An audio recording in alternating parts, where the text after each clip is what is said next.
Bengava têkoşînê û demokrasiyê, Medenî Ferho, sed salin strana demokrasiyê ji devê gelên Tirkiye bi taybetî ji devê gelê Kurd kêm nebûye. Ya rastî aheng û muzîka her du stranan yek e, lê gotinên wan ji hev cuda ne. Birêz Abdullah Öcalan di hevdîtina dawiya bi malbatê re biriya biraziyê xwe Ömer Öcalan gotinên strana demokrasî û azadiyê aheng û rîtma wê anî ziman. Got, dermanê birînên demokrasî, azadî û serkeftinê rêxistinbûne. Îdolên her du stranan li cîhanê gelekî kêmin. Em dîroka kevin deynên aliyekê di serdema netewe dewletan de yek Gandhi, du Mandela, sê Öcalanek û derketin holê. Mirov dikare allende jî di vê çarçoveyê de rêz bike, lê zû hate kuştin.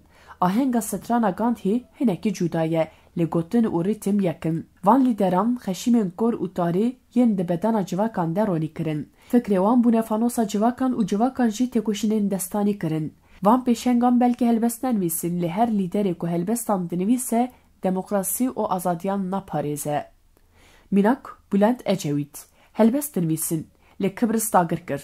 Di pirsa Kurd de dev ji gavan berdin yek gotinek tenê ya bi zat nekir. Di serdema wî de Abdullah Öcalan bi awayeke korsanî hate dîlgirtin û teslîmî Tirkiye hate kirin. Ecevît bêdengî û siyaseta sed salî ya faşîzma dewşirmeyan tercih kir. Ecevît rastî darbeyeke leşkerî jî hat. Dil, ziman û destên wî hatin zincîr kirin. Dîsa behsa azadî û demokrasiyê nekir. Sînorên ewrên reş derbas nekirin. Rojekê bi gotinekî dîlgirtina gelê Kurd, gelê Tirk jî di nav de ya gelên li Tirkiye ne anî ziman. Di çarçoveya yekparêziya netewdewletan de ji fikrê waliyê Enqereyê Nevzat Tan Doğan û îdeolojiya Ziya Gökalp dûr neket. İdeolojiya çep sosyalistan bi çeptiya navendî parçe kir. Belkî gotina xesandinê baştir li bejna vî fikrê Ecevît were. Dîrok hafizaya civakî ye û ev hafize ji bo dîtin û nirxandina kiryarên kevin û derskirtinê ye. Bi yek gotinê dîrok kilîdana destnîşankirina rengên atlasa mêjî û zimanê mirovan e. Bi gotina helbestvan T.S. Eliot, desthilatdar nikare xeta êş û azara di navbera civak û dewlemendan de bibîne, ji ber ku her dem maskeyek li ser rûyê desthilatdaran heye. Dîtina vê xetê û eşkerekirina rastiyan karê hunermendan e.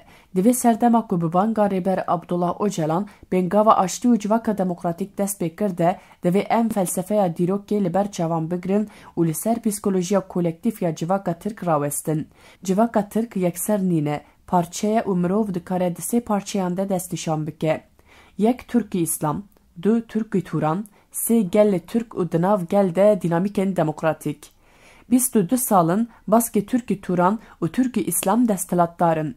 Com te dibêje, mirî saxan birêve dibin. Ev gotin li bejna du beşên Türkî tê. Ji ber ku her du beşên Türkî bi fikrê paşayên İttihat û Terakî, bi fikrê Bextireş Ziya Gökalp, Nihal Atsız, Alparslan Türkeş û îdeologê birayên Misilman Hesen el-Benna hareket dikin. Desthilatdariya AKP û MHP ku ev 22 salin hukumraniyeke teokratik dimeşîne, hemû kategoriyên dewletê bi karanîn û xwest gelê Kurd tune bike. Di pêngava nû de jî êrişên li dijî tevgera azadiya Kurd bi hemû dijwariya xwe didomînin. Ev dijwarî jî bi çekên kimyawî tê kirin. Helbet di Tirkiye guhertin hene. Ev guhertin jî bi saya têkoşîna Kurdan ya nîv sed salê çêbûne.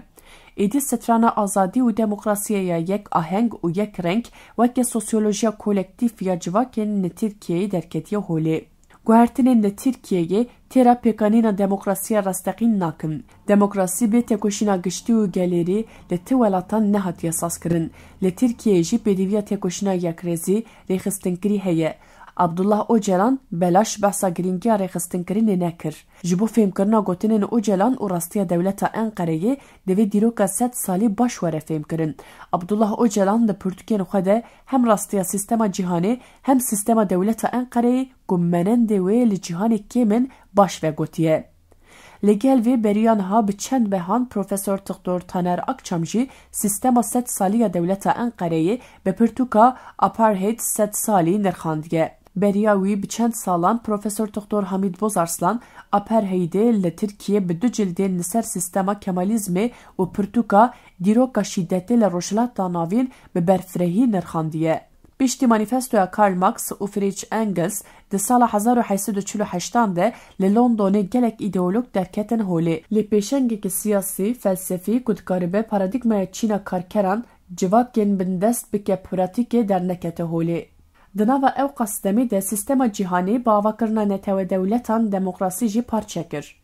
Di dewsa manîfestoya Karl Marx û Engels de manîfestoya ekososyalîstan derketiye holê lê ji hêza pêkanîn û sazkarkirina demokrasiya gelan dûr e. Demokrasiya rasteqîn tenê bi civakên demokratîk, karên kolektîv û rêxistiniyeke berfireh û têkoşîneke dijwar dikare were sazkirin û parastin. Bi vê têkoşînê jî divê qanûnên demokratîk, destûrnameya demokratîk ku li gorî peymana mafên mirovan ya gerdûnî werin amadekirin bên tekûzkirin dibe. Ji bo ku civak serê werîsê dîrokê di destên xwe de bigire, divî dîrokê ji bîrdoziyên teolojiyê rizgar bikin. Slava Erdoğan ya Çartiliyan, Slava Bahçeli ya serê gur, axaftinên devbikêf yên musawat bek ji krîterên aqlê demokratîk durin. Di demokrasiyê de di bûyerên civakî de tesadüf nînin. Li rojhilata navîn rewşeke cuda heye û her desthilatdarî bûye atêşê suzan. Li Tirkiye jî kêrgeha hestî û dewlet ketiye nava tirseke mezin. Afrînerî, berhemdarî, cotkarî, pîşezazî, karkerî, exlaq, îman, qeniyat û bawerî zikeretan dikin.